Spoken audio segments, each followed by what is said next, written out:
Assalamualaikum warahmatullahi ta'ala wabarakatuh. Innal hamdalillah nahmaduhu wa nastahdihi wa nastaghfiruh wa na'udzu billahi min syururi anfusina wa sayyiati a'malina.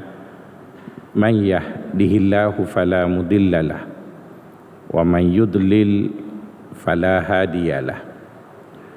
Nashhadu an la ilaha illallah wa nashhadu anna Muhammadan abduhu wa rasuluh. Allahumma ja'alna minal ladzina yastami'una al-qawla fayattabi'una ahsana. Wa ba'd.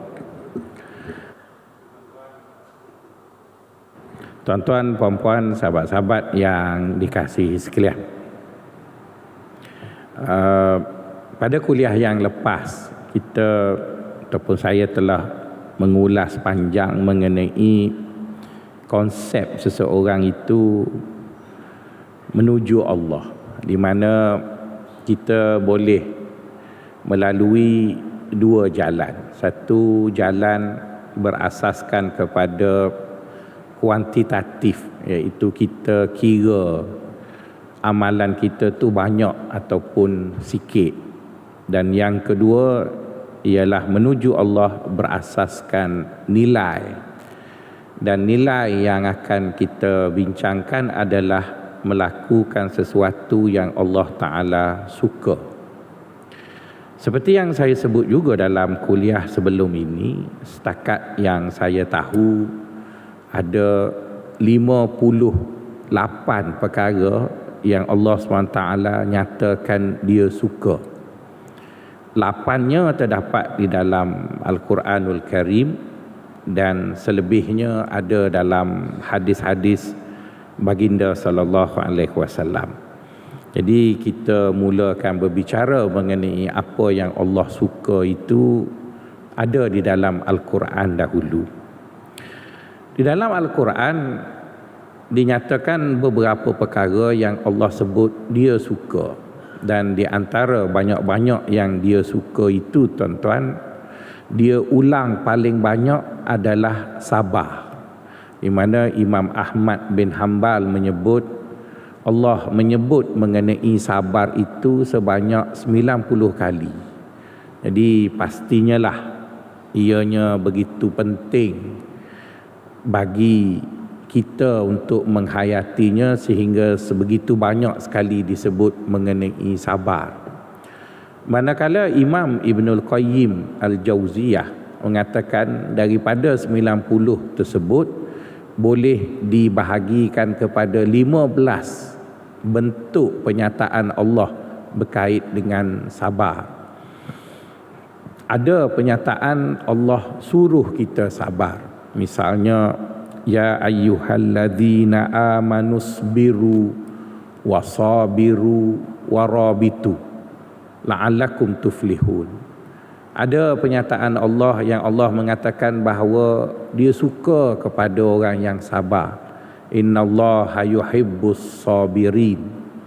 Dan ada kenyataan itu Allah menyatakan dia sentiasa bersama dengan orang yang sabar. Innallaha ma'as sabirin. Dan berbagai lagi. Jadi oleh kerana kenyataan itu disebut begitu banyak dan dalam pelbagai bentuk, maka nyata dan fahamlah kita bahawa Allah itu suka sangat kepada orang yang sabar tadi. Jadi untuk mengulas tentang sabar ini supaya ianya dilihat dalam bentuk yang lebih menyeluruh, saya akan menyebutnya dalam 5 perkara. Perkara yang pertama, tuan-tuan, sabar itu dibina di atas 3 asas. Dan seseorang yang ingin mengklaim bahawa dia seorang yang sabar, mestilah dia mempunyai 3 asas tersebut. Jika dia tidak ada 3 perkara tersebut, maka kita panggil dia keperasanan sabar. Maksudnya dia perasan dia sabar, tapi agama tak anggap pun dia seorang yang sabar. Apakah 3 asas tersebut? pertama ialah berani. Ya, dia mestilah seorang yang berani, sanggup mengambil risiko di atas tindakannya, memilih kesabaran. Kerana pada banyak keadaan, sesuatu yang menuntut kita sabar itu ada risiko. Sama ada risiko kita berdepan dengan egoisme kita, ataupun risiko kita terpaksa menahan kebodohan tindakan kita dan sebagainya. Maka risiko itu hanya orang berani sahaja yang sanggup mengambilnya. Maka sebab itu asas yang berpijak di atasnya sabar itu pertama ialah berani. Yang kedua, sabar itu menuntut seseorang itu dia mampu bertindak. Bukan sabar setelah mana dia tak boleh bertindak. Misalnya orang lakukan sesuatu pada kita dan kita merasakan bahawa jika kita bertindak seperti dia adalah satu kebodohan dan kita boleh bertindak. Tapi kita memilih untuk tidak bertindak. Jadi ada orang yang dia claim dia sabar, sebenarnya dia tak boleh nak buat apa. Macam Doraemon dengan Giant tu ya. Bila Giant itu badannya besar dan selalu bully Shinchan tu, apa panggil budak kecil Doraemon tu, maka budak tu tak boleh nak lawan. Maka dia pun kata, saya sabar je lah.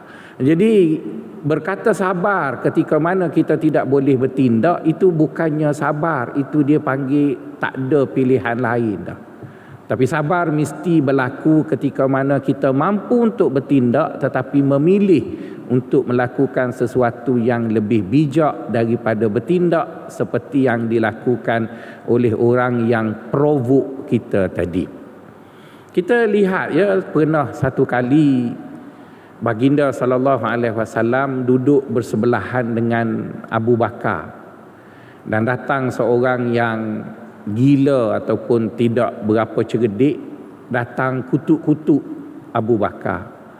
Jadi bila Abu Bakar mengambil sikap untuk tidak melayan kutukan tersebut, baginda kekal duduk bersama dengan Abu Bakar. Besoknya berlaku situasi yang sama dan Abu Bakar masih tidak melakukan seperti mana perkara yang dilakukan oleh si gila itu. Dan baginda SAW masih bersama dengan Abu Bakar, sehinggalah hari ketiga si gila itu datang lagi dan mengutuk-ngutuk Abu Bakar, dan Abu Bakar merasakan dia boleh patahkan hujah si gila itu, maka Abu Bakar pun bertengkarlah dengan si gila tadi. Jadi bila Abu Bakar bertengkar dengan si gila tadi, maka baginda terus angkat punggung tinggalkan Abu Bakar. Maka setelah beberapa ketika berlalu, Abu Bakar pergi berjumpa Nabi. Dia kata, ya Rasulullah, kenapa 2 hari yang lalu ketika mana orang menghina aku, kamu tetap bersama dengan aku, tapi hari ini bila aku pertahankan diri aku, kamu lari? Baginda menjawab, 2 hari yang lalu aku lihat kamu cerdik sangat, sebab yang kata tu orang gila. Tapi hari ini bila kamu kononnya nak mempertahankan diri kamu, maka aku nampak kamu sama bodoh dengan dia. Jadi buat apa aku berkawan dengan orang bodoh? Baik aku lari kerana takut bodoh itu terkena pada aku juga. Jadi bermaksud dari hadis itu menunjukkan kepada kita sabar mesti berlaku ketika mana kita mampu. Tapi oleh kerana kita tidak mampu disebabkan situasi-situasi tertentu, ianya bermaksud kita tak ada pilihan. Itu je lah yang kita boleh buat. Dan Allah Subhanahu wa taala menyatakan dalam Quran, apabila kita masuk syurga, tuan-tuan, kita masuk syurga di atas perbuatan kita yang kita pilih, bukan perbuatan kita yang kita terpaksa buat. Maka sebab itu malaikat akan duduk di pintu syurga dan akan mengatakan selamat datang kepada orang yang masuk syurga dengan kata malaikat, udkhulul jannata bima kuntum ta'malun. Wahai penghuni-penghuni syurga, masuklah kamu ke dalam syurga kerana apa yang kamu buat, bukan kerana keterpaksaan kamu untuk melakukan sesuatu. Itu asas yang kedua. Asas yang ketiga untuk seseorang itu membina sabar supaya sabarnya itu dinilai di mata Allah, ianya mestilah seorang yang tahu secara menyeluruh tentang perkara yang dia pilih untuk bersabar. Kadang-kadang ada orang, tuan-tuan, dia bersabar seolah-olah dia memberi tempuh. Kononnya sabarnya itu ada batas. Dan saya juga agak hairan apa makna sabar itu ada batas. Apa makna sabar itu ada batas? Adakah kita perlu bersabar untuk satu ketika kemudian lepas pada tu kita mengamuk? Ataupun apa makna selalu orang kita bila bergaduh dengan siapa-siapa, engkau ingat ya sabar aku ada batasnya. Apa makna kenyataan awak sabar itu ada batas? Kalau awak seorang yang mengetahui mengenai perkara tersebut, maka awak tidak akan membataskannya kerana awak faham. Misalnya kita sabar dengan kerenah isteri kita, ada batas ke? Sabar je lah dengan dia sampai mati. Kau tuan-tuan kata sampai umur 65, bila kau menopause aku cerai. Itu kan tak kata begitu tuan-tuan. Sabar je lah. Itu yang kita tak kahwin seorang lagi tu, serik itu tuan-tuan. Jadi maksudnya tuan-tuan, sabar itu sampai bila-bila lah. Dan isteri saya pernah selalu sebut, dia kata, bang, apa dosa cekik suami? Saya kata, cekik sikit-sikit okey lah. Cekik sampai mati, masuk neraka lah. Mujur masuk neraka. Kalau tidak saya cekik awak tuan-tuan. Jadi bermaksud dia mesti geram kat saya. Tuan-tuan tak payah gelak kat saya, tuan-tuan pun lebih kurang tu jugalah. Jadi bermaksud tuan-tuan, si isteri kita juga sabar dengan karenah kita dan kita juga bersabar dengan karenah dia.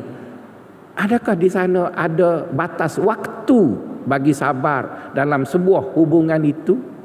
Tak ada dah tuan-tuan. Sabar bila-bila. Jadi kenapa kita memilih untuk bersabar dengan pasangan kita? Kerana kita melihat hubungan itu secara holistik. Dari mula macam mana, bina dan sebagainya. Maka akhirnya okeylah, kita sabar je lah dengan dia. Dan dia pun bersabar dengan kita. Jadi nak menunjukkan kepada kita tuan-tuan, sabar itu mesti dibina di atas ilmu. Dan ketiga-tiga asas itulah dimiliki oleh Allah. Di mana Allah itu seorang yang penyabar, di mana dia berani bertindak. Innallaha ala kulli syai'in qadir. Dia boleh buat apa yang dia nak buat, tapi dia memilih untuk bersabar dengan kita, di mana dalam satu kenyataannya Allah menyebut, walau yu'akhidhullahu an-nasa bima kasabu ma taraka ala dhahriha min dabbah. Kalaulah Allah itu tidak penyabar, di mana setiap kali kita buat salah dia terus bertindak, maka semua orang akan mati, tak ada siapa yang hidup tuan-tuan. Jadi Allah itu mempunyai tiga asas tadi, membina kesabarannya, dan dia berbangga bahawa dia Tuhan yang cukup kuat sabarnya. Maka dia juga minta kita sebagai hamba-Nya meniru perangai ataupun tindakan Allah tadi, yang membina kesabaran di atas keupayaan ataupun kemampuan bertindak, ilmu yang menyeluruh tentang perkara yang sedang dihadapi, dan yang ketiga Allah berani mengambil risiko di atas perbuatannya itu kerana dia adalah seorang yang sabar. Itu perkara yang pertama tuan-tuan. Perkara yang kedua ialah rukun sabar. Mengikut apa yang disebut oleh Imam Ibrahim Al-Harawi, begitu juga dengan Imam Ibnul Qayyim Al-Jauziyah, mereka berdua semacam setuju menyatakan bahawa sabar itu ada tiga rukun. Jika salah satu daripada rukun sabar itu gagal dipenuhi, maka sabar itu tidak dikira. Jadi oleh kerana sabar itu lazimnya bersamanya ada risiko, maka kita perlu menjaga ketiga-tiga rukun sabar tersebut supaya berbaloi kita sabar tadi. Bila kita balik kepada Allah nanti, kesabaran kita itu diganjari. Jadi tuan-tuan, kedua-dua imam ini menyatakan bahawa rukun sabar itu ada tiga. Pertama ialah mulut, iaitu jangan mengomen ataupun berungut. Apabila kita memilih untuk bertindak dengan tindakan sabar, maka perkara pertama sekali yang harus kita jaga ialah mulut kita. Kadang-kadang ramai orang memilih untuk sabar kononnya, tetapi bersama kesabaran itu disertai dengan komentar, rungutan, rasa tak puas hati berpanjangan pada semua saluran media sosial. Kemudian orang kata, kenapa tak bertindak? Sabar je lah. Jadi kita dapati bahawa dia telah melakukan dua perkara yang kontra. Tindakannya kononnya menunjukkan dia sabar, tapi mulutnya langsung tidak menggambarkan bahawa dia seorang yang sabar. Jadi situasi seperti itu tidak akan memberinya kelebihan di mata Allah bahawa beliau ataupun orang tadi adalah orang yang sabar. Malah kita melihat dia lebih kepada kelihatan seperti sabar, tapi sebenarnya tidak mampu untuk bertindak. Kerana itulah mulutnya mengomen macam-macam. Apabila kita memilih untuk bersabar dengan seseorang, maka mulut hendaklah pasrah. Mulut hendaklah pasrah. Kadang-kadang tuan-tuan kita jumpa orang, semua keadaan yang ada dia tak puas hati, tuan-tuan. Panas sangat dia tak puas hati, sedangkan dia tak duduk pun di Afrika. Sejuk sangat dia tak puas hati juga, sedangkan dia tak duduk pun di Siberia. Habis kita tak tahu awak nak apa sebenarnya. Tukar kerajaan pun tak puas hati, boleh kerajaan lain pun tak puas hati, lah sekali bagi dia jadi kerajaan pun tak puas hati juga. Jadi sebenarnya awak nak apa ya? Awak nak apa sebenarnya? Ataupun mulut awak tu puaka sangat, tuan-tuan. Jadi oleh kerana itu kita diminta supaya kalau benar kita memilih sabar dan kita mahu dipuji kerana seorang yang bersabar, kita mahu kita dilihat tinggi dan hebat di mata agama kerana seorang yang bersabar, pertama sekali mulut jangan cakap banyak. Mulut jangan cakap banyak. Maka sebab itu tuan-tuan, kadang-kadang kita berdepan dengan banyak masalah. Dan kita lihat orang kita berdepan dengan masalah itu, dia memilih untuk bising dan tak buat apa. Orang lain lebih waras dari kita di mana mereka berdepan dengan masalah yang sama, tapi bisingnya kurang, buatnya banyak. Bisingnya kurang, buatnya banyak.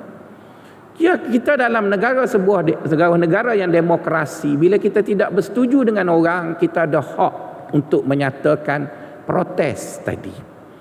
Dan kita diajar oleh barat bahawa demokrasi itu boleh protes. Maka kita pun lihatlah di sana sini negara Islam, sikit-sikit tak puas hati mereka protes. Tapi cuba kita perhatikan, protes yang dilakukan oleh orang kita tak merubah apa-apa. Tak merubah apa-apa. Di Indonesia dulu kerap sangat demonstrasi. Yang berlakunya adalah rosak segala perkara yang ada di depan banjiran orang yang berdemonstrasi. Masa saya duduk di Islamabad dulu, orang Islamabad, orang Pakistan suka demonstrasi lawan Amerika. Amerika murdabat, Islam zindabad. Begitulah. Jadi bila dia nak berarak lepas solat Jumaat pergi ke kedutaan Amerika, berarak marah dekat orang Amerika bla bla, dia nampak sebuah kereta Amerika milik orang Pakistan. Orang Pakistan tu buat loan kereta tu tak habis lagi, tuan-tuan. Tapi kereta Amerika lah, Chevrolet kereta tu. Marah pada Amerika, dia bakar kereta tu habis, hancur, tuan-tuan. Tapi kereta siapa dia bakar? Dia bakar kereta orang Pakistan. Amerika tak rugi, kau bakar banyak kali pun tak apa, bukan aku jual dah kereta tu, aku yang untung. Kemudian bila penat dah demonstrasi, dia pun minum Coca-Cola. Jadi bermaksud tuan-tuan, kalau saya jadi Amerika, saya seronok awak demo tiap-tiap hari. Sudah demonstrasi penat, minum Coca-Cola, isap rokok Marlboro, bakar kereta orang Pakistan yang beli brand Amerika. Jadi bermaksud tuan-tuan, kita pun tanya, ya ke dia seorang yang buat sesuatu tadi? Adapun di negara kita pula, bila kita nak boikot ataupun marah dekat seseorang, kita cerita habis rancangan kita dekat orang. Akhirnya tak ada apa, tuan-tuan. Jadi sebab itu agama kata kalau kamu memilih untuk sabar, maka mulut itu kena diam. Jangan bising sana sini, kerana itulah makna sabar. Kalau kita lihat Allah Subhanahu wa taala, tuan-tuan, dia jauh lebih sabar dari kita melayani kerenah hamba-hambanya.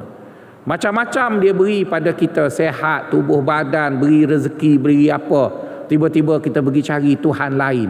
Ada dia duduk beber di kutub utara seorang-seorang. Dia okey je, tuan-tuan.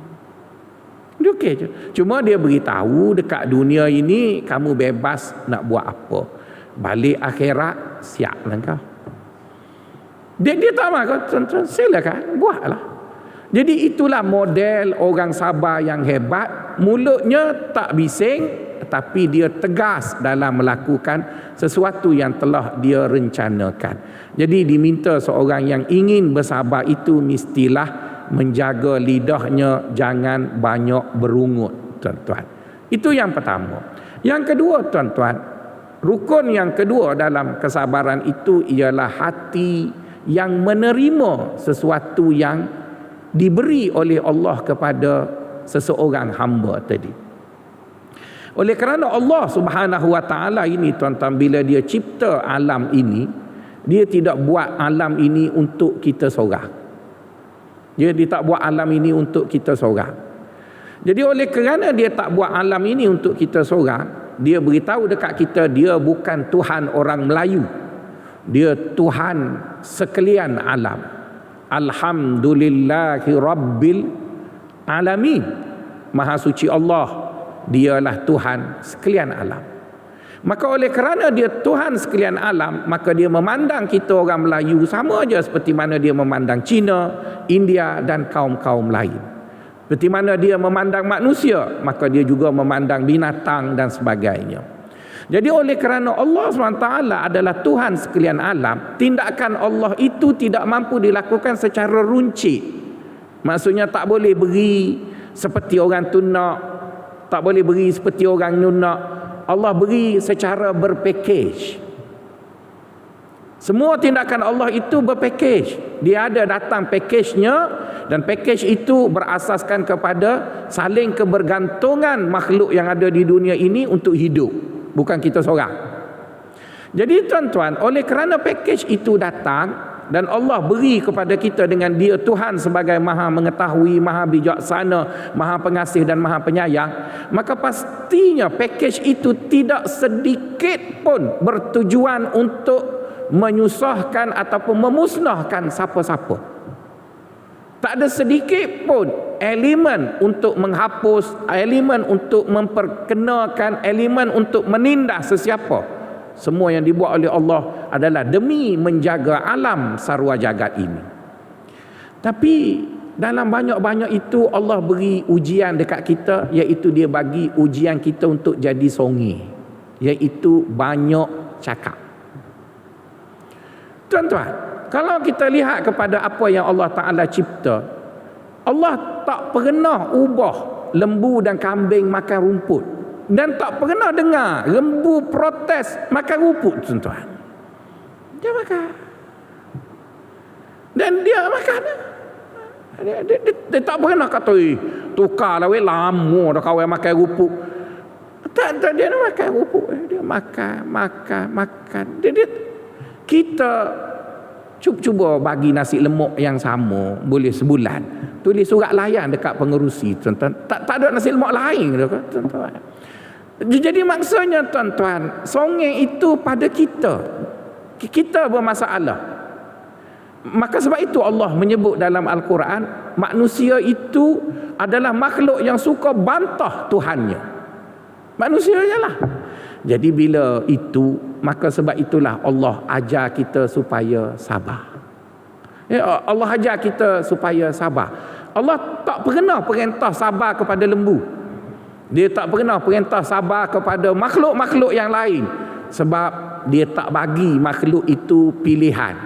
Tapi oleh kerana dia bagi pada manusia tadi pilihan, maka dia pun beritahu dekat kita dalam pilihan itu, menjadi seorang yang sabar adalah orang yang aku suka. Maka Allah SWT menguji pilihan itu dengan memberikan sesuatu dan manusia menilainya berasaskan kepentingannya. Apabila kepentingan manusia itu secara individu tercalar, maka manusia akan menganggap apa yang diberi itu musibah. Dia namakan. Tapi jika perkara yang diberi itu menguntungkannya, maka dia akan mengatakan itu nikmat. Sebenarnya perkara yang diberi itu sama aja. Ketika rumah saya bocor disebabkan oleh slab yang tidak dibuat dengan baik, setiap kali hujan saya tak gembira. Rumah saya basah. Tapi kontraktor yang renovation rumah mesti gembira sebab bila ramai orang rumah bocor, dia banyak dapat projek. Hujan yang sama bagi satu orang dia dapat untung, bagi satu orang lagi dia rasa tak suka. Jadi di mana salahnya Allah? Dia adalah Tuhan kepada semua kita. Maka sebab itu orang sufi kata, sebelum kita melakukan apa-apa perkara, bila Allah datangkan sesuatu pada kita, cuba terima dulu. Dia cuba terima dulu. Setelah mana kita terima dan kita kawal nafsu kita, kita kawal diri kita supaya tidak memberontak, maka keadaan yang tidak tenang itu terkawal, maka barulah kita bertindak. Itu rukun yang kedua. Rukun yang ketiga, kata kedua-dua imam tersebut, mestilah tindakan itu yang datang pada anggota kita adalah tindakan yang wajar setelah mana difikir dengan sebaiknya. Jadi bermaksud tuan-tuan, tiga perkara ini membentuk makna sabar yang sebenar, iaitu mulut kita mesti pasrah menerimanya, manakala hati kita pula terima terlebih dahulu, dan yang ketiga, jika ingin bertindak mestilah kita berfikir kemudian baru bertindak. Ada satu perkara yang saya tak puas hati dalam penulisan sejarah Melayu. Nak komen banyak-banyak kan nanti kena marah. Tapi begitulah ya, kita tak setuju dengan orang, tak bermaksud orang tu tak baik, cuma mungkin persepsi saya. Kita tahu ya bahawa sejarah orang Melayu tidak ditulis oleh orang Melayu sendiri. Ya, sejarah orang Melayu tidak ditulis oleh orang Melayu. Dan saya pun agak heran, kenapa orang Melayu ni suka suruh orang lain belaka. Sejarah dia pun tidak ditulis oleh orang bangsa itu sendiri. Tapi sejarah bangsa-bangsa lain ditulis oleh bangsa itu. Seolah-olah macam orang Melayu ni tak ada yang cerdik ke ataupun macam mana, saya pun tak fahamlah. Misalnya, apabila kita bercakap mengenai sejarah Melayu, maka kita akan sebut nama Tun Sri Lanang. Dan kita nobatkan buku itu sebagai buku yang tertinggi dalam sejarah Melayu dan sebagainya. Ya, namanya agak pelik ya, Tun Sri Lanang. Jadi masa saya muda-muda dulu belajar sejarah, saya pun banggalah dengan nama tersebut sehingga bercita-cita nak letak nama anak saya Sri Lanang juga. Jadi duduk di universiti jadi guru sejarah, kita pun baca, tengok. Oh, Tun Sri Lanang tu ialah India Muslim. Bukan orang Melayu, tuan-tuan. Dia bukan orang Melayu. Bukan orang Melayu dengan makna orang Melayu yang DNA Melayu itulah. Dia orang Islam lah, dan saya tak kata pun dia jahat. Apabila orang lain menulis mengenai orang lain, lazimnya sisi pandangnya berbeza dari sisi pandang kaum itu. Kemudian bila kita bercakap mengenai sejarah orang Melayu moden, kita sebutlah nama Raffles, kita sebutlah nama bla bla bla. Pegawai Inggeris yang duduk atas bukit tu, tuan-tuan, tulis mengenai orang Melayu yang duduk bawah bukit tu. Pegawai Inggeris tak pernah pun duduk dengan orang Melayu. Dia hanya jadi tuan, orang Melayu jadi hamba. Dan dia menulis tentang orang Melayu. Okey. Kemudian kita akan sebut lagi yang ditulis agak sederhana oleh Abdullah Munshi. Ada 3 jilid perjalanan ataupun pelayaran Abdullah Munshi. Saya tak boleh nak baca buku tu sampai habis bila dia kutuk orang Kelantan. Masih orang Kelantan, tuan-tuan. Dia kutuk orang Terengganu.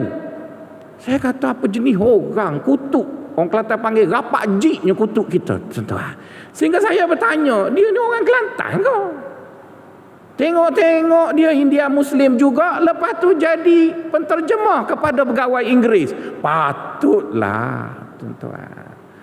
Dan yang sedihnya orang kita macam ular sawah, telan yang Abdullah Munshi tulis, Tun Sri Lanang tulis, Raffles tulis, kita telan seolah-olah itulah kita, tuan-tuan. Kenapa kita begitu naif? Kita beri orang lain menulis mengenai kita dan kita percaya tulisan itu ialah kita. Maka kita pun membentuk identiti kita seperti yang ditulis oleh orang itu tentang kita. Kita nobak bukunya, malu tuan-tuan, menobak buku yang ditulis sejarah kita oleh orang yang bukan kita. Orang kita tak erti ke tulis sejarah. Kita pun terimalah. Maka sebab itu tidak heran sifat-sifat negatif tentang orang Melayu diterima kerana dia menerima tulisan itu. Sedangkan mungkin orang Melayu di peringkat awal tidak begitu pun. Tapi oleh kerana digambarkan begitu, kita pun terima begitu. Orang Amerika, tuan-tuan, mereka bukannya orang baik sangat pun. Penjenayah, perampok, perogol, pergi duduk Amerika. British dah tak ada penjara, nak penjarakan dia, bawa pergi ke Amerika. Bukan jahat aja. Tapi bila mereka menulis mengenai sejarah mereka, mereka ada semua hero, tuan-tuan. The greatest American hero, Catman, Catwoman, macam-macam hero belaka, tuan-tuan. Bila mereka kalah di Vietnam, mereka buat Rambo 1. Kalah Vietnam lawan seorang orang Amerika. Tipu je, tuan-tuan. Tapi orang Amerika dia tak kakak, dia kalah di Vietnam sebab dia ada Rambo. Rambo 1, Rambo 2, Rambo 3. Tipu je, tuan-tuan. Tapi setidak-tidaknya dia tak kutuk orang dia. Dia tak kutuk orang dia. Maka akhirnya dia jadi adi jagat sebab dia rasa dia hebat dan sebagainya. Kita bila bercakap mengenai kita, orang kata macam-macam kat kita, kita kata ya. Itu saya tu. Ya. Adik, kita ni siapa ya, tuan-tuan? Kita tak ada nilai ke? Jadi di antara perkara yang orang tulis tentang kita, orang Melayu suka mengamuk. Tu Sri Lanang tulis dekat Melaka. Orang tu mengamuk, muju ada hang jebak, hang tua, hang tu, damaikan amukan itu. Lepas tu bila tak puas hati dengan hang tua dihukum, hang jebak pula mengamuk. Jadi seolah-olah daripada rakyat sampai ke polis, kaki ngamuk aja berlaku, tuan-tuan. Maka kita tanya, apa makna mengamuk? Mengamuk ialah buat benda tak fikir dulu. Buat dulu, lepas tu baru fikir. Dan nampaknya daripada dulu orang kita suka mengamuk sampai sekarang. Sebab tu kalau demonstrasi, orang Melayu je pergi. Lepas tu bila menang, orang lain jadi menteri. Orang Melayu, gitu je lah, tuan-tuan. Jadi kita ni jadi wonde orang sampai bila-bila, tuan-tuan. Jadi kita bertanya, apa makna mengamuk? Mengamuk ialah buat sesuatu tak fikir dulu. Kita kena buat apa? Kita bergaduh dengan orang tu, kita mengamuk. Kita bergaduh dengan orang ni, kita mengamuk. Akhirnya orang seronok tengok kita mengamuk sebab macam orang gila yang tak tahu apa. Lepas tu penat, kita pergi lempang dia pun rebah, tuan-tuan. Jadi itu semua kan bila dilihat dari kacamata agama, kita pun heran. Lama dah kita menganut Islam, tuan-tuan. Di zaman Raja Muzaffar Shah tu, orang Islam dah, tuan-tuan. Dan pada ketika itu Islam berjaya membawa Melaka membina tamadun. Takkanlah kurikulum agama yang ada sehingga Melaka menjadi negara yang hebat, tiba-tiba nak urus orang dia suka mengamuk pun tak erti, tuan-tuan. Apa sebenarnya yang berlaku? Takkanlah sabar itu tidak difahami. Takkan hari ini baru nak faham, tuan-tuan. Mesti ada dua kebarangkalian. Ya, ada dua kebarangkalian. Sama ada kurikulum yang diajar masa itu tak menjadi, tapi pelik juga sebab negara hebat. Ataupun sengaja digambarkan bahawa kita adalah orang yang suka buat satu benda yang merugikan kita. Kita pun bacalah sejarah kita. Kita selalu terlepas. Jadi oleh kerana itu, tuan-tuan, kita diminta sangat supaya bila kita berdepan dengan satu-satu perkara, jangan cepat bertindak. Duduk dulu sekejap. Saya cukup bangga dengan Putin. Bukanlah kerana sokong dia serang Ukraine itu, tapi dia lama diam untuk bertindak ke atas Barat. Tapi setiap kali Barat kenakan sanksi ke atasnya, Putin ada solusi menyelesaikan. Seolah-olah dia sudah ramal, kalau buat macam ni, orang akan buat macam ni. Dan apa penyelesaian? Bukanlah saya menyokong komunis pula, ya tuan-tuan. Tapi saya bertanya dalam hati saya, kenapalah negara Islam tidak sebijak Putin? Kenapa kita tidak sebijak Putin? Seolah-olah kita menjadi orang yang bila berdepan dengan masalah, baru kita fikir macam mana nak menyelesaikan masalah itu.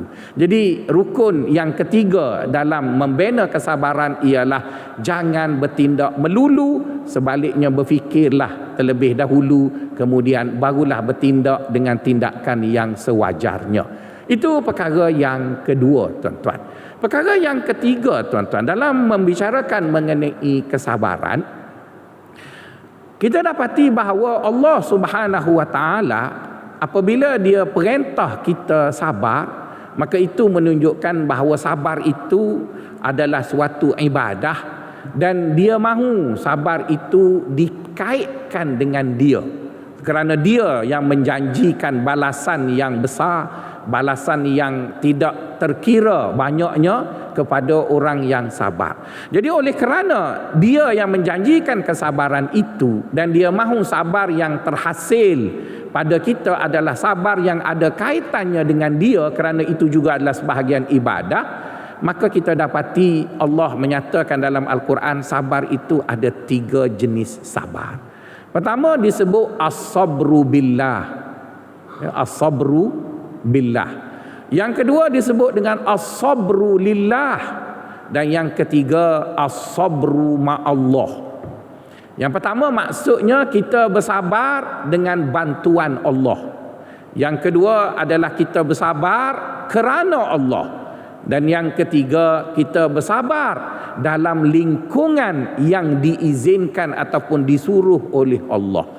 Jadi seorang mukmin itu apabila dia memilih untuk bersabar ataupun dia mentaati Allah dalam pelaksanaan sabarnya tadi, mestilah berkisar dalam 3 jenis sabar tadi. As-sabru billah, as-sabru lillah, as-sabru ma'allah. As-sabru billah bermaksud setiap kali dia mendepani sesuatu perkara yang menuntutnya bersabar, maka dia tak boleh lupa, mesti dia kena minta tolong Allah. Saya tak pandai cakap Inggeris, tuan-tuan, tapi saya tertanya-tanya dalam diri saya apabila saya jumpa beberapa orang yang saya lihat selalu datang ke masjid. Pada saya dia datang masjid tu maksudnya imannya baiklah. Tapi bila dia berdepan dengan sesuatu perkara yang menyebabkan dia terkejut, maka saya heran dia tak sebut Masya Allah, dia sebut Oh my God. Saya tak faham, tuan-tuan. Tuan-tuan yang cakap Inggeris, mimpi ikut bahasa Inggeris. Oh my God tu maksudnya Masya Allah ke? Jadi kita pun heran, saya pun tengok kat dia.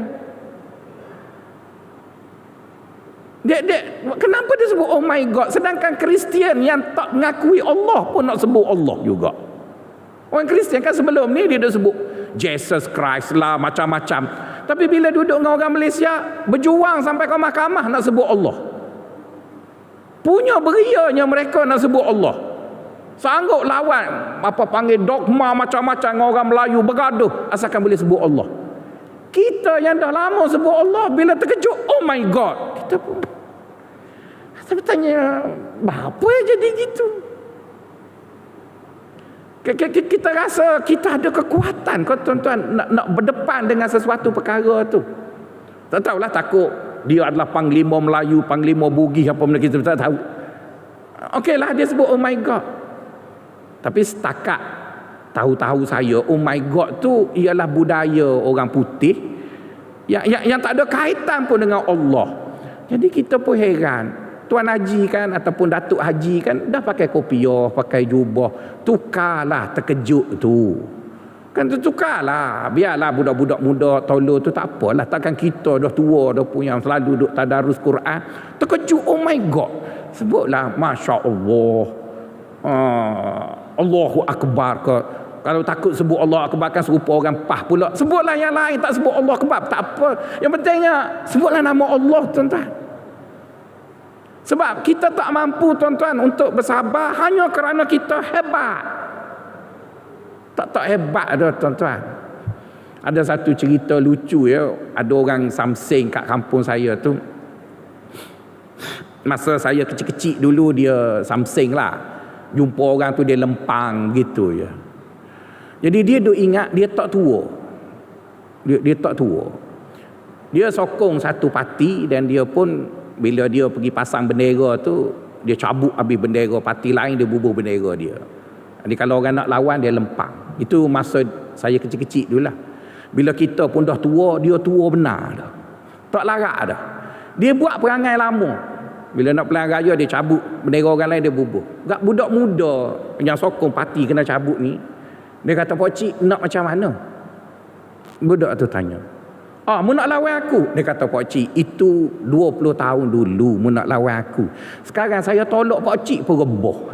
Jadi Pak cik tu dia ingat dia gedebel sampai bila-bila kan tuan-tuan. Ya mungkin kita muda dulu kita somebody. Kita bla bla bla bla bla bla. Kita boleh buatlah semua benda. Tapi bila kita dah jadi mantan, mundar-mandir tanpa jawatan, tuan-tuan. Tak ada dah, tuan-tuan. Gelak kat orang je. Jadi kalau masa kita berkuasa dulu, bolehlah kita sebut, "Oh my God, kerana aku boleh buat itu dan boleh buat ini." Dah tak ada apa, sebutlah Allah. Masya Allah. Ataupun mungkin kita ilejik sangat dengan parti PAH, sebut Allah Akbar, kan nampak serupa dia pula. Tak payah pun, Allah tak kata kena sebut Allahu Akbar, tapi sebut nama dia. Sebut nama dia. Disebut dalam satu hadis, "Kullu amrin zibalin la yubtada'u bi bismillahi fahuwa aqta." Kata Nabi, mana-mana perkara yang kita lakukan dan kita harap perkara itu menjadi dengan baik, jika tidak disebutkan nama Allah, maka Allah berlepas tangan. Kita kan percaya dia Tuhan kita.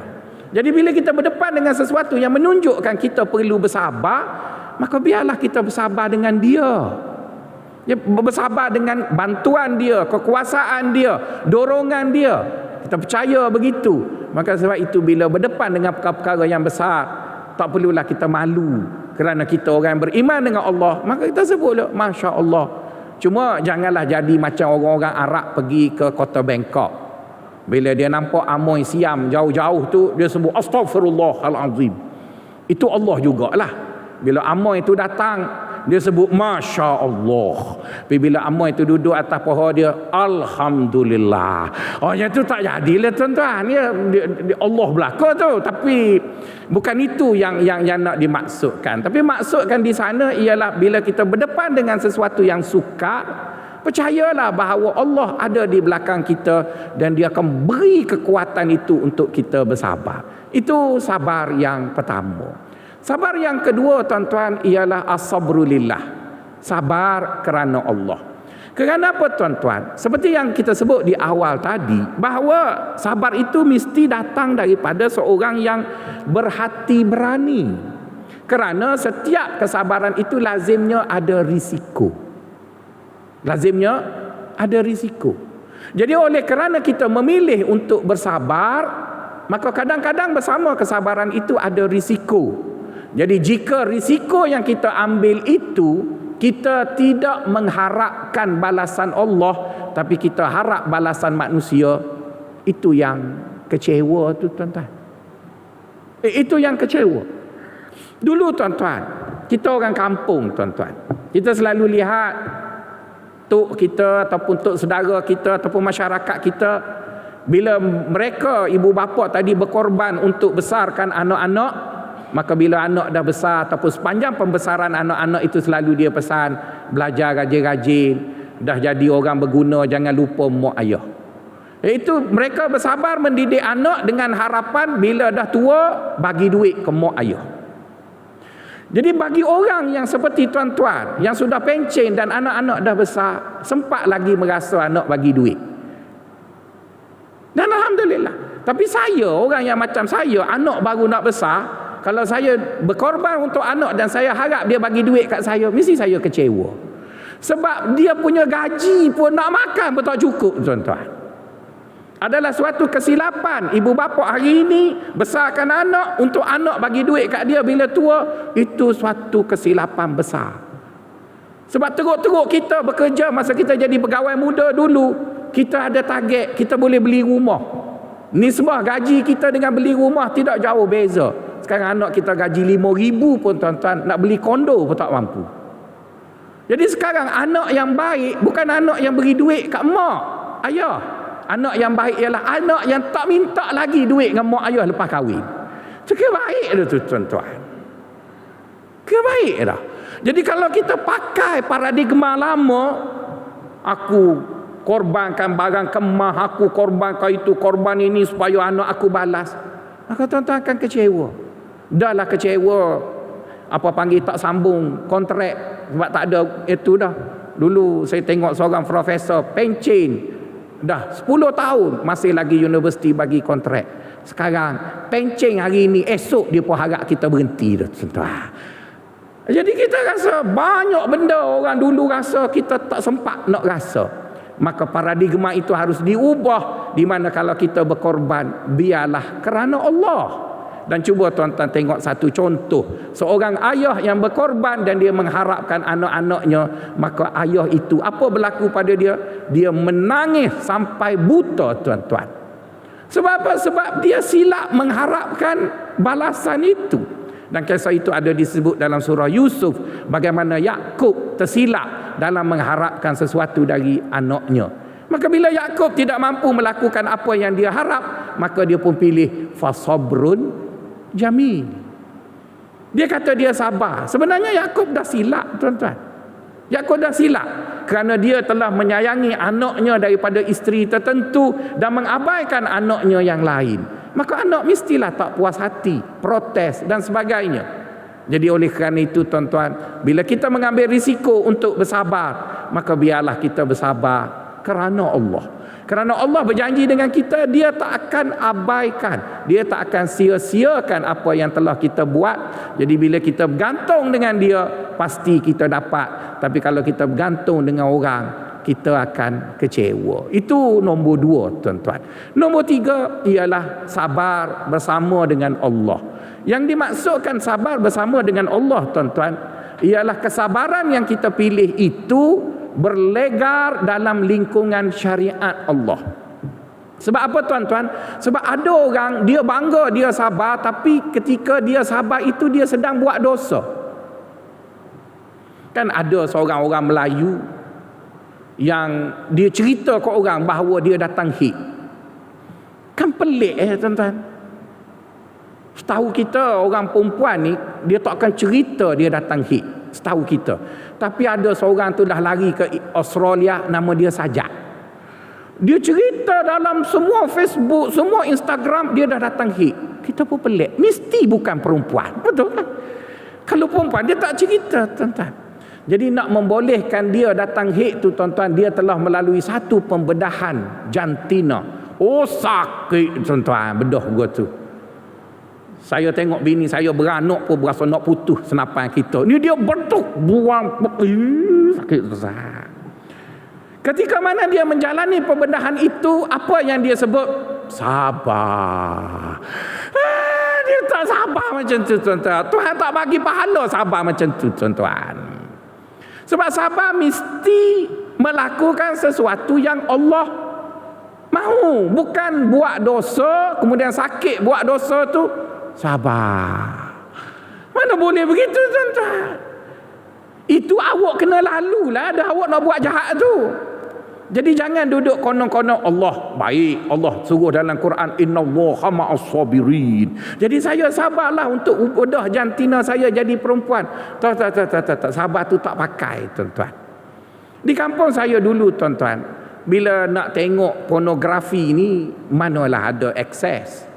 Salah satu akses yang realnya ialah mengendap janda mandi. Jadi biasanya orang kampung ni tuan-tuan, dia mandi luar rumah, betul kan? Luar rumah. Sekarang orang Jawa masih ada lagi pergi ke kampung-kampung Jawa tu, dia punya perigi kolah duduk luar rumah. Jadi di Kelantan dulu pun macam tu juga. Jadi untuk mengelak tempat mandi tu panas, maka tuan rumah biasanya tanam pokok yang besar rendang. Jadi orang yang nak mengendak janda tu duduk atas pokok, ada apa panggil kerengga kat pokok tu. Kita tanya tu, sakit tu kerengga. Sabar, benda sedap, dia kata. Sabar apa tuan-tuan? Awak buat dosa, dia klaim seolah-olah buat dosa boleh pahala. Mana ada gitu tuan-tuan.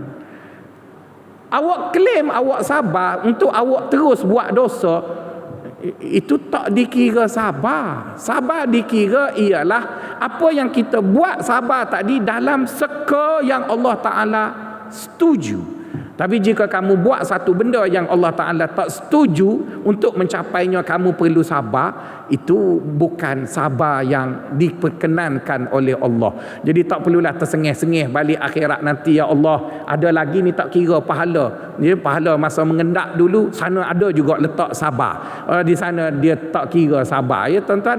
Sebab sabar mesti ma Allah, mesti kesabaran itu berputar dalam lingkungan kesabaran orang bersama dengan apa yang diizinkan oleh Allah Subhanahu wa taala. Itu kita panggil dia perkara yang ketiga, iaitu jenis-jenis sabar bila dinisbahkan dengan Allah. Manakala perkara yang keempat pula ialah kategori sabar seperti mana yang disebut oleh Allah dalam Al-Quran, tuan-tuan. Allah ada menyebut perkataan sabar itu dengan 3 bentuk. Firman-Nya begini, ya ayyuhallazina amanusbiru wasabiru warabitu la'allakum tuflihun. Wahai orang-orang yang beriman, hendaklah kamu bersabar. Satu. Yang kedua, hendaklah kamu sentiasa bersabar. 2. Dan yang ketiga, hendaklah kamu bersabar dan bersedia menerima risiko. Jadi ada 3 jenis sabar. Satu, sabar dalam bentuk one off, sekali selesai. Yang kedua, kena kerak sikit sabar. Yang ketiga, iaitu kita bersabar dan terus bersabar walaupun sabar itu mempunyai risiko yang besar. Dan perkataan sabar yang ketiga itu disebut rabitu. Rabitu merujuk kepada keadaan orang yang pergi berperang naik kuda. Dia berada di depan musuh sebelum berperang dan dia tidak lari, dan dia menunggu apa musuh akan buat pada dia. Itu bermaksud bersabar dan menunggu risiko. Jadi tuan-tuan, sabar yang disebut berasaskan kepada 3 bentuk perintah Allah itu dikategorikan menjadi 3. Pertama, sabar one off itu ialah sabar ketika musibah. Musibah bermaksud sesuatu perkara yang menimpa kita di mana kita tidak suka, tapi bukan kita yang buat perkara itu. Tapi kalau kita dapat benda yang kita tak suka, ianya disebabkan oleh kecuaian kita, itu orang tak panggil musibah, itu orang panggil tolol, tuan-tuan. Kita yang buat, tuan-tuan. Misalnya kita isap rokok, betul kan? Isap rokok. Lepas tu doktor kata paru-paru awak dah rosak. Kita pun sabar je lah. Sabar apanya? Memang tu dah keputusannya. Tanggunglah, tuan-tuan. Sebab kita yang pilih macam tu. Saya ada beberapa kawan saya masa belajar dulu, nasib dia baik ke tak baik saya tak tahu, tapi saya anggap dia nasib baik sebab dia mengorak perempuan Arab menjadi nikah dengan perempuan Arab. Kita pun nak juga, tapi mungkin kerana kita kelabu asak ke pendek, Arab tak nak kita, tuan-tuan. Jawa je lah nak kita, okey lah. Jadi kita pujilah dia, untung demo boleh bini comel, bini Arab dan sebagainya. Tapi bila dah balik Malaysia 20-30 tahun ni, jumpa balik. Guana nikah dengan Arab sedap. Dia kata masa tengok anak tu comel lah sebab capu Arab. Tapi masa raya letih, nak balik belakang habis pitih, dia kata. Jadi dia pun kata sabarlah. Sabar apa mu yang pilih dia? Tanggunglah, tuan-tuan. Sebab itu berlaku di atas perbuatan kamu. Kamu yang pilih nak kahwin orang jauh. Saya pilih kahwin orang Johor je, paling kurang RM900 je habis. Okey lah. Itu pun kadang-kadang kena speed track sebab bawa laju. Dia habis RM9,000. Dah, siapa suruh nikah dengan orang Arab? Itu tak kahwin dengan Perancis lagi. Nak pergi Paris, nak pergi dan sebagainya. Jadi bermaksud bila kita buat sesuatu dan berlaku sesuatu daripada perbuatan kita, itu kita panggil dia kesan dari perbuatan kamu. Tak perlulah panggil musibah. Musibah apanya? Binimu tu kan.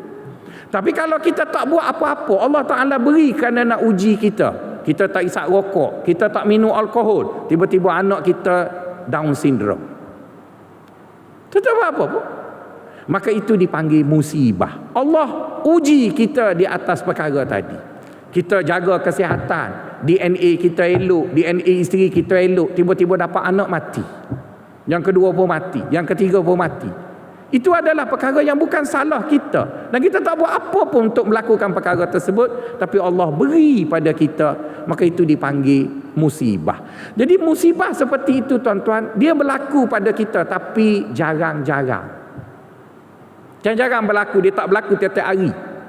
Jadi oleh kerana dia jarang-jarang berlaku, maka agama kata bila berdepan dengan musibah itu, maka ketika mana mula-mula perkara itu berlaku, kamu kena sabar. Sebabnya kalau kamu tidak sabar ketika perkara itu mula-mula berlaku, maka sabar setelah kamu penat protes, dia dah tak dikira sabar.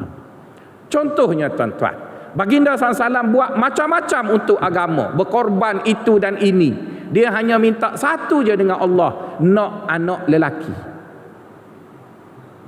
Dia hanya minta satu je.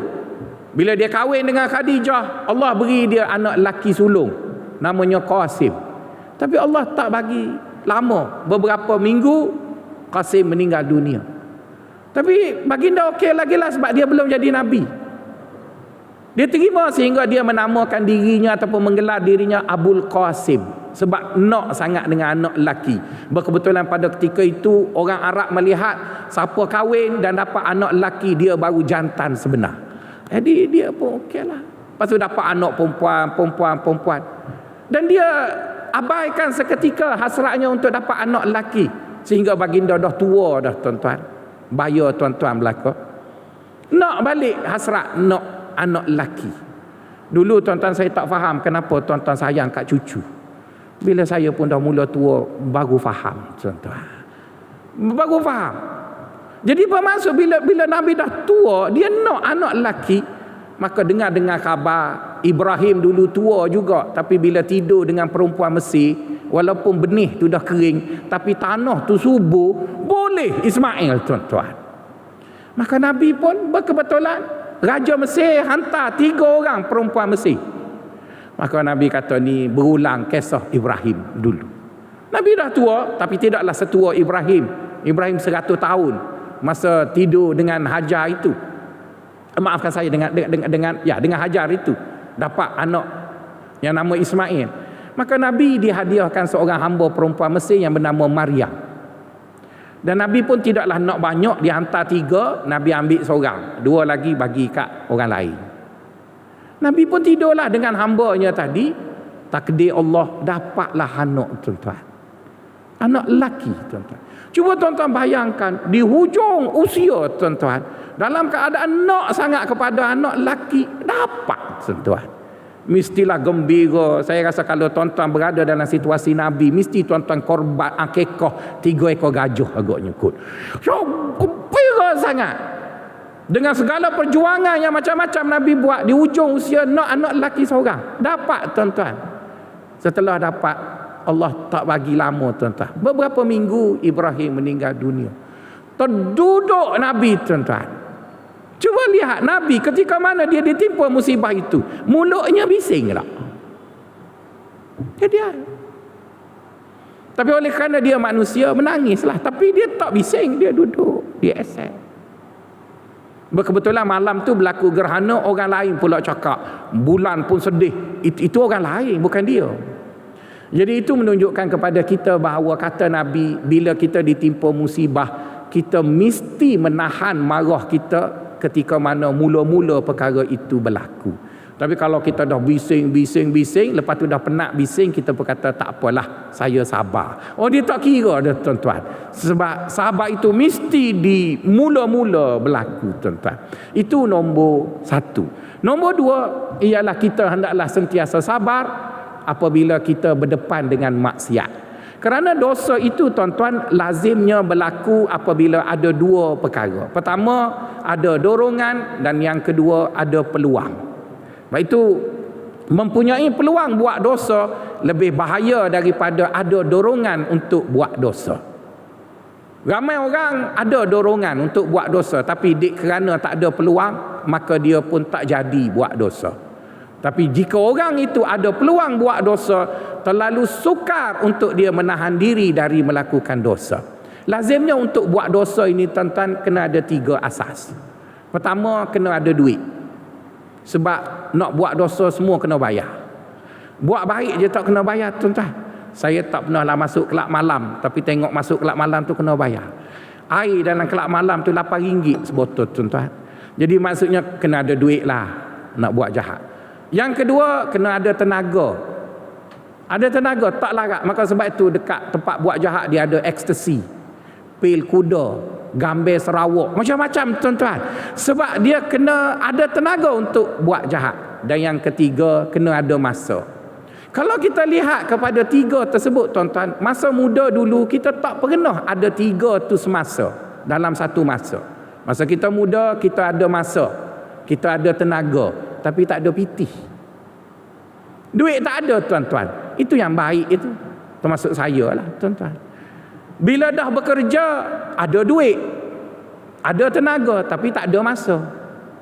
Bila dah tua, ada duit, ada masa, tapi asyik nak tidur je. Dengar ceramah pun tidur. Tak ada tenaga pula, tuan-tuan. Jadi bermaksud itu yang baik belakang kita ni. Sebenarnya kita bukan baik sangat pun. Cuba Allah uji kita dari muda lagi. Ada tenaga, ada masa, ada duit. Tak tahu lagi, tuan-tuan. Sebab itu janganlah duk kutuk orang bila orang buat dosa, kerana mungkin dia diuji dengan 3 perkara itu serentak. Kita diberi 2. Ada orang tu dia kata, saya duduk di London dulu, saya tengok anak-anak teknokrat Melayu, anak-anak kerabat di Raja Melayu joli sakam buat dosa itu ini. Betul lah. Lepas tu kita tanya dia, encik kenapa tak buat? Tak ada duit. Oh, betul lah, nak buat juga, piti tak ada, tuan-tuan. Sebenarnya kita bukan baik sangat pun, tapi Allah sayang, dia tak beri peluang tadi. Jadi peluang itu, tuan-tuan, dia lebih kerap datang berbanding dengan musibah. Musibah tu jarang-jarang. Peluang buat dosa itu lebih kerap. Jadi oleh kerana itu Allah menuntut kita untuk lebih kerap sabar dengan peluang dosa. Untuk lebih kerap sabar. Cuba tuan-tuan bayangkan kisah Nabi Yusuf dengan Zulaikha. Kalau berlaku 10 kali, tuan-tuan rasa Yusuf mampu tak break? Sekali je, tuan-tuan. Kan? Yusuf muda, remaja, semangat, tengah kuat, dan tak pernah tidur dengan perempuan, mesti termimpi-mimpi. Tiba-tiba Zulaikha yang cantik itu tutup semua bilik, buka baju.